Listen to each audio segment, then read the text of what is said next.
സ്നേഹം നിറഞ്ഞവരെ, എൻ്റെ പേര് ഫാദർ ജീസ് കരിങ്ങാലിക്കാട്ടിൽ, തലശ്ശേരി അതിരൂപത അംഗമാണ്.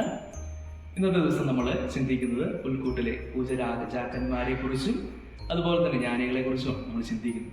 നമുക്കറിയാം, അന്നത്തെ ആ കാലഘട്ടത്തിലെ ഏറ്റവും പ്രഗത്ഭരായിരുന്ന അല്ലെങ്കിൽ കുലീനരായിരുന്ന ഒത്തിരി ജ്ഞാനമുണ്ടായിരുന്ന വ്യക്തികളായിരുന്നു ഇവർ. എന്നാൽ എന്തുകൊണ്ടാണ് ഇവർക്ക് ഉണ്ണീശോയിലേക്ക് എത്തിച്ചേരുവാനായിട്ട് സാധിച്ചത് എന്ന് ചോദിക്കുമ്പോൾ അവർ തങ്ങളെ തന്നെ എളിമപ്പെടുത്തിയതുകൊണ്ടാണ് അവർക്ക് ഉണ്ണീശോയിലേക്ക് എത്തിച്ചേരുവാനായിട്ട് സാധിക്കും. അവർ ആയിരുന്ന അവസ്ഥയിൽ നിന്ന് അവർ അല്പം കൂടെ എളിമപ്പെട്ട് തങ്ങളെ തന്നെ എളിമപ്പെടുത്തിയതുകൊണ്ടാണ് ഉണ്ണീശോയിലേക്ക് അവർക്ക് എത്തിച്ചേരുവാനായിട്ട് സാധിച്ചത്. നമ്മൾ ജീവിതത്തിലെ ഏത് സാഹചര്യത്തിലൂടെ കടന്നു പോകുന്നവരായാലും ഏത് സ്ഥാനം വഹിക്കുന്നവരായാലും നമ്മളായിരിക്കുന്ന അവസ്ഥയിൽ നിന്ന് നമ്മളെ തന്നെ ഒന്ന് എളിമപ്പെടുത്തുവാനായിട്ട് നമുക്ക് പ്രത്യേകമായിട്ട് പരിശ്രമിക്കാം. നമ്മളങ്ങനെ എളിമപ്പെടുത്തുമ്പോൾ ഈ പൂജരാജാക്കന്മാരെ പോലെ ജ്ഞാനികളെ പോലെ ഉണ്ണീശോയിലേക്ക് എത്തിച്ചേരുവാനായിട്ട് തീർച്ചയായിട്ടും നമുക്ക് സാധിക്കും.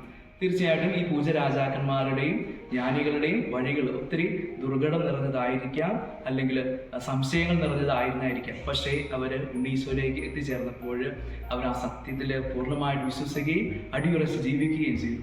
നമ്മുടെ ജീവിതത്തിലും അത്തരത്തിൽ ഉണ്ണീശോയെ ദർശിക്കുവാൻ, ഉണ്ണീശോയെ പിൻചൊല്ലുവാനുള്ള കൃപാവരം നമ്മൾക്ക് ലഭിക്കട്ടെ എന്ന് നമുക്ക് പ്രത്യേകമായിട്ട് ആഗ്രഹിക്കാം. അതിനുള്ള കൃപാവരം സർവശക്തനായ ദൈവം നിങ്ങൾക്ക് ഓരോരുത്തർക്കും നൽകട്ടെ.